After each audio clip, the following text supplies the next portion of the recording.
Et les agents de la Direction générale des droits de l'homme à l'heure de la promotion de la protection des droits de l'homme, c'était au cours d'un atelier de formation qu'assistaient Guy Frendon Obian et Pierre Claver est là. Maîtriser et vulgariser les mécanismes et instruments des droits de l'homme, c'est ce qui constitue la trame de cet atelier de formation qui regroupe la société civile gabonaise et les administrés des différents organismes nationaux et internationaux des droits de l'homme. Dans ses propos de circonstances, le directeur du Centre des Nations Unies pour les droits de l'homme et la démocratie en Afrique centrale a salué les efforts du Gabon en la matière. Le Gabon est actuellement le seul pays africain à avoir ratifié le protocole facultatif sur les droits économiques et socioculturels.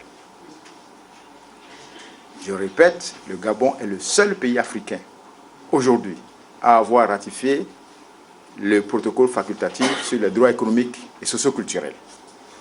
Et Madame la Haut-Commissaire a adressé un message de félicitations officielles.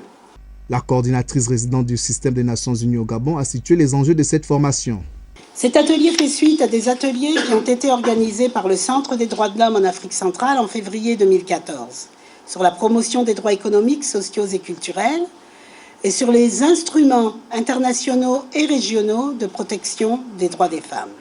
Un accent sur la place qu'occupe le Gabon au sein du système des Nations Unies a été mis par le directeur général adjoint de la Direction des droits de l'homme.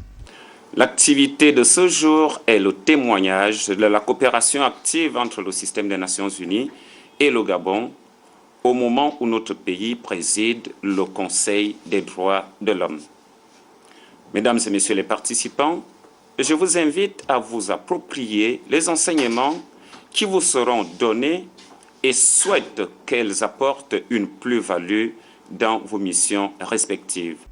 Pendant près d'une semaine, les participants s'imprégneront des instruments, des conventions et déclarations qui visent à la promotion des droits de l'homme et à la régression de toute forme de discrimination.